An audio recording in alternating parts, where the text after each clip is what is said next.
or anything is always based on a melody. So for example, if I start with a melody, you say, what do I start with? Start with a very simple melody and then maybe embellish it. For example, in that last song I played, melody was like this.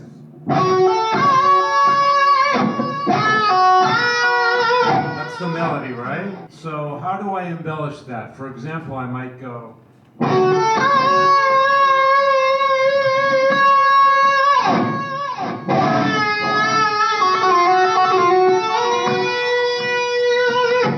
See what I did is start simple, and then if I feel like it, add things to it, but never lose the melody. Anything can be very simplified or very complex, but even complex things should have a melody based in there. Probably one of the most is Brian Wilson. That's why you guys had to listen to the Beach Boys for an hour. Yeah, Kiss was like, I was more inspired by Kiss in performance and the music and fun of rock and roll, but when the real musical inspiration was more things like, Brian Wilson and things like Phil Spector and all that old music and musicals, West Side Story, all the classics. I was more into romantic things like Chopin and Rachmaninoff, and I like romantic music, Piazzolla. It's not classical maybe, but I've played a lot of that stuff. I can't play it now because I suck.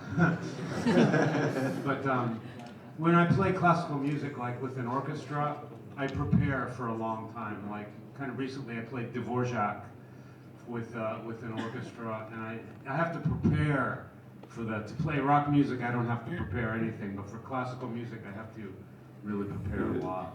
So I'll show you like some typical things, a chord progression. Very typical. Things get way crazier in pop music now, but like they're kind of based in things like this.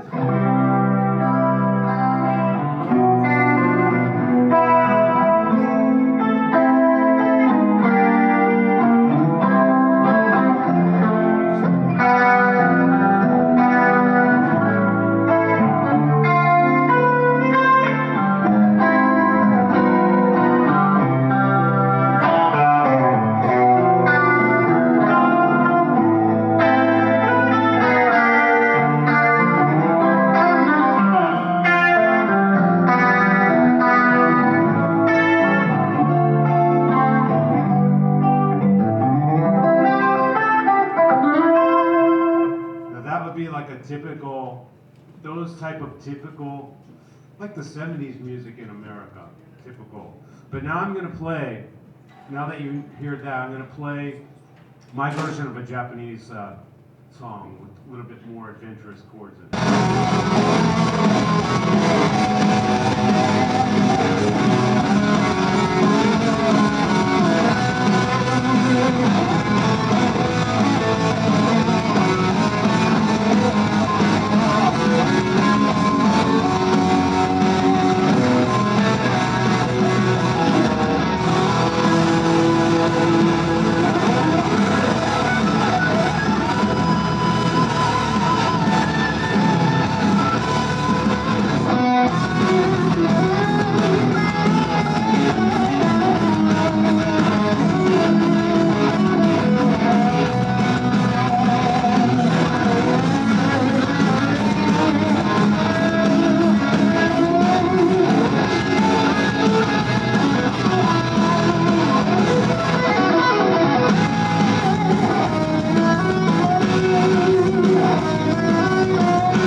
daha ilk melodiye başladığı anda onun o olduğunu tanıyoruz ya. Yani bir anda onun tarzından, daha tuşesinden anlıyoruz.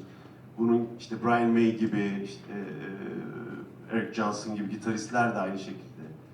Ve şu anda çok fazla yapılmış şey var ve yeni başlayan bir gitarist için bir tarz oturtmak ya da farklı olmaya çalışmak çok çok zor.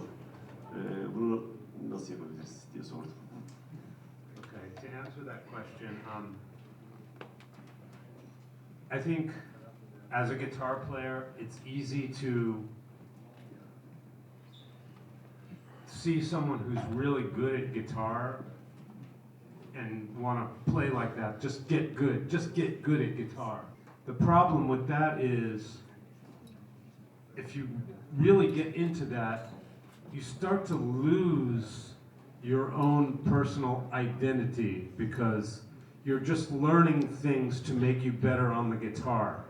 I think the people that you're mentioning, guys like me maybe, who you can hear their sound, these are guys who don't really try to learn every single thing out there. A lot of guitar players, especially when they're younger, think, I need to know everything. I need to play like this guy, that guy, this guy, everything I need to know. It's very intimidating. It's more important to me to be very honest with things I care about learning about. I don't want to waste time. Like, for example, pick some, like Eric Johnson. Fantastic, unbelievable guitarist. I could never play like that. So I don't try to learn what he does because there's things that I'm more interested. I just know he's a fantastic player. I respect him, but that doesn't mean that's got to be part of my musicality. You have to be very honest with yourself, each person's personal taste and life experience. Oh, I love this. I need to learn this. Not just because it's good, just because it means something to you. Those are the things that you need to learn. It's very important to be honest with your own taste. A lot of people think, well, I have to play like Al Di Meola because he's so good and I want to get good. Well, no, I could never play like that in a million years. It's very nice technique, but that's his life experiences. Your experience is different, yours different. So I think you should be relieved to not think that you have to learn everything, but you have a responsibility to really learn the things you love and learn it well. I don't like starting the solo on the downbeat and the root notes. And then, for some reason, I listened to one of the records of Megadeth. The first four solos, song 1, I start solo on the root. Song 2, start solo on the root. Song 3, start solo on the root. I'm just a liar is what I am. I don't really do that much. I don't really do that much, but I try to avoid things that drain energy. Like, so I don't really drink very much, and I don't overeat, and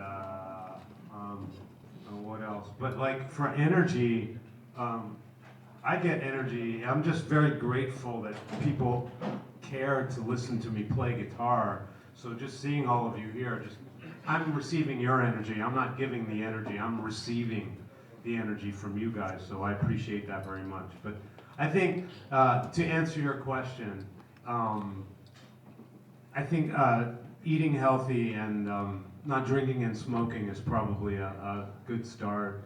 And if you're in sports, that's the best because that's the healthiest thing. I think music for me is it's like a sport. I mean, when you're in concert, I don't like to just stand there and look at my guitar. I like to move, sing a melody, and then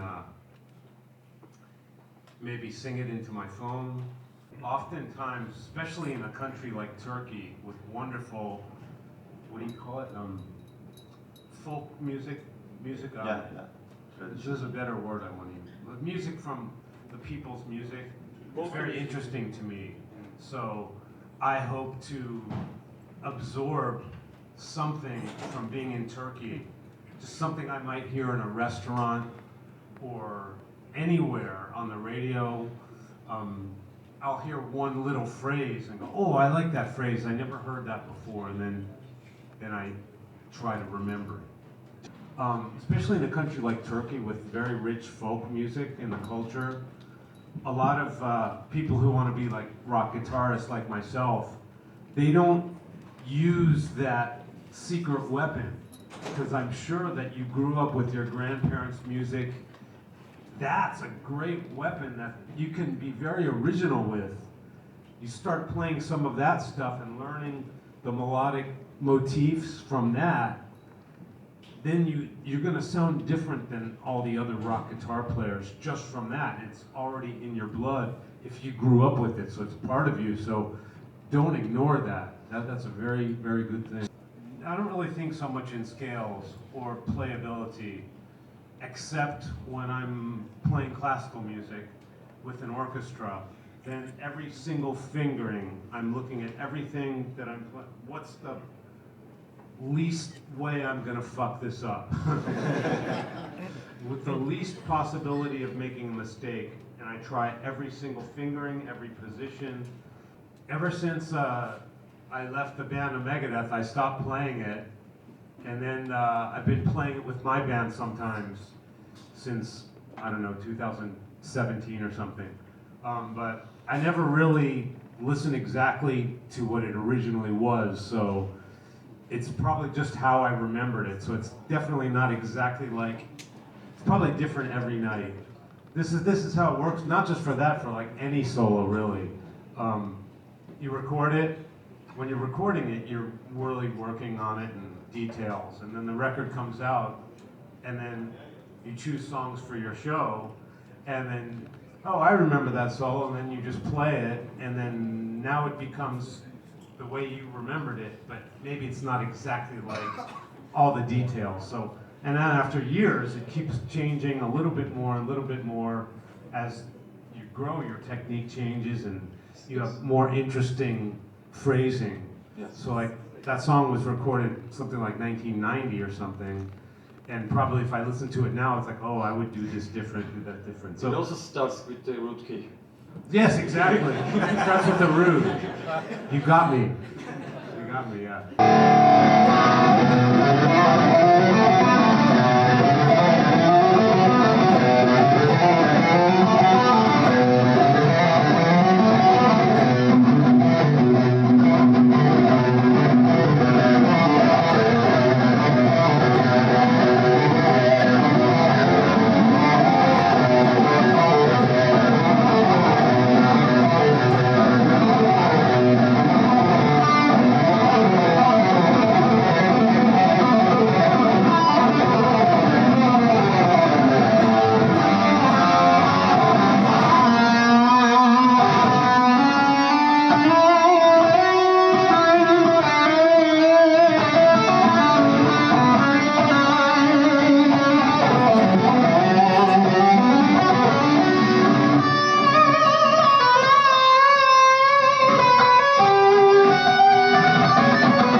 Sometimes not everything works out. I throw away 90% of what I do for the same reason. I'm like, I can't think of what to do next. So you just throw it away and start something new. It's not the end.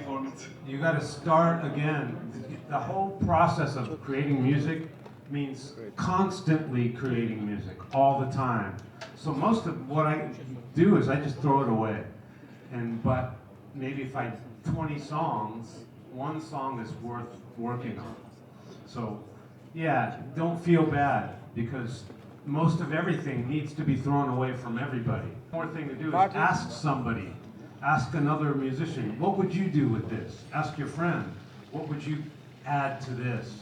You have to constantly create music, constantly, because then you get better at the process, and then you don't feel so bad when it sucks. Because believe me, what I do sucks most of the time. But I don't care, because I know if I keep working, something will happen. So you just have to keep...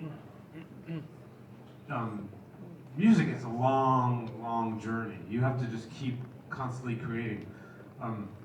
The more you do anything, the better you get at it. This is the best thing. You will get good at what you do.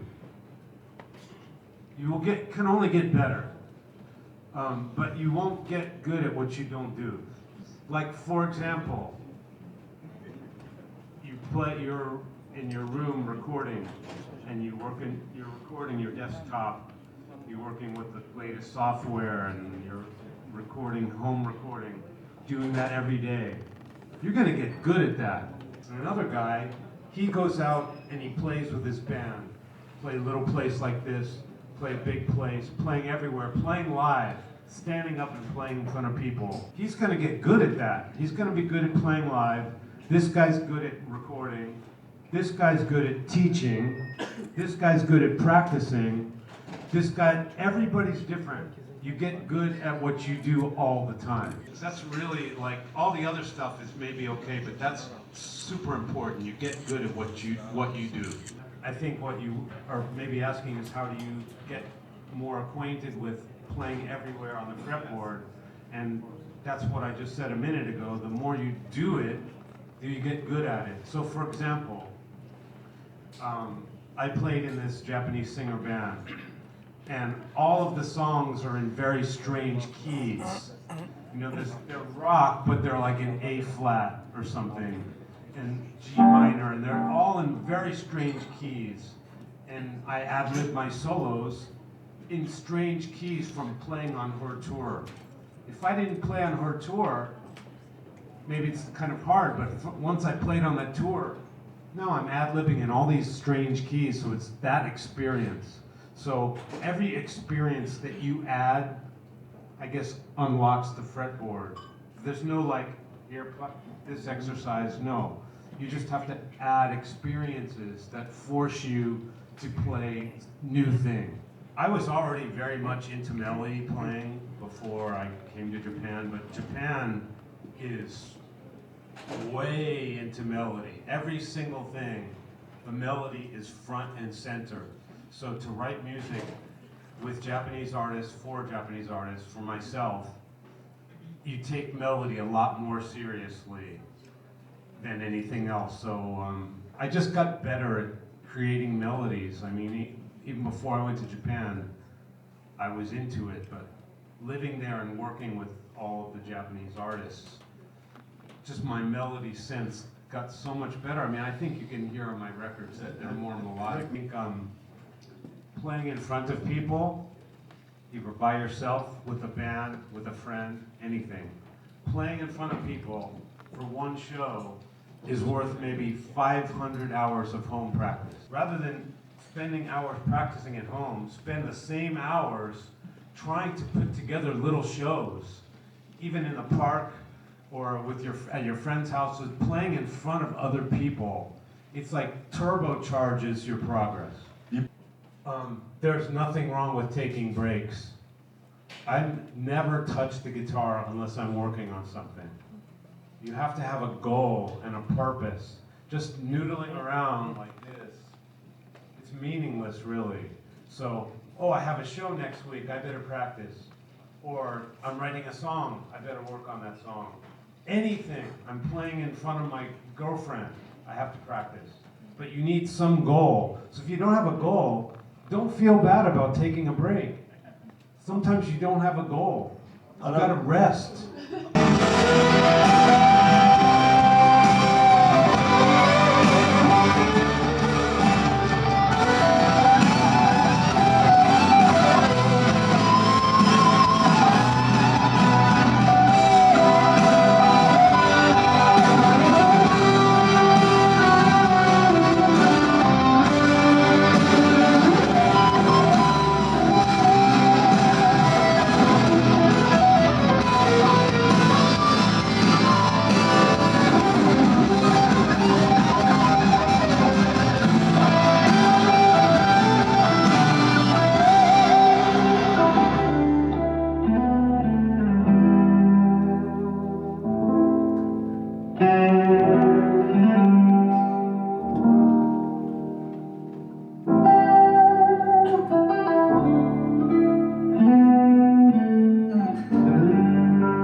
You can use your nail, you can use the flesh.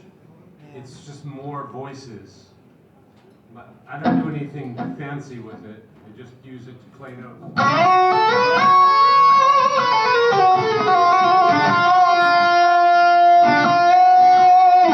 can mute the other strings while I'm using my fingers. But nothing fancy. I think that's because that's what I'm trying to do. I'm trying to sing on guitar. So I'm trying to think like a singer, like, for example, undertow.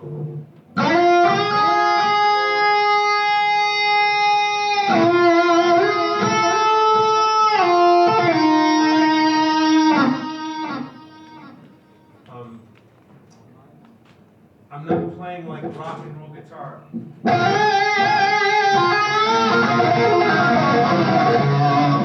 I'm singing. No vibrato.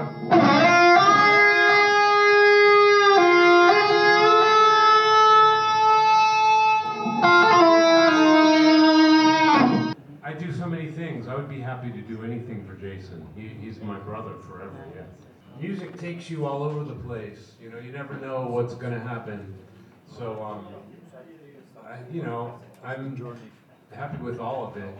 You know, of course, there are a lot of things I could have done better, but I think my most recent album is the closest to something I'm really super proud of. I like all of it, but I feel like drama in that direction is very natural for me. I keep thinking of those AI, I don't know if you heard them in Turkey, but some guys are making these AI songs and they're like super XXX rated lyrics. Does anybody know what I'm talking about? Yes, I know about the Metallica. Yeah. You know that one? Lars one? is gay, James is gay. I've never seen that one. You should listen to that one. I love that stuff. I love all of that. Any schoolboy humor, I'm in there. So I love that about AI. I love that. I think it's a tool. You can either use the tools or not use them, and it really doesn't matter because we're all artists, and everybody creates art a different way. So I'm not on one side or another side. This guy creates art without it, this guy creates it with it, you know. I'm all for both of them. Completely give it everything all the time. Things are gonna work out for you sometime, guaranteed.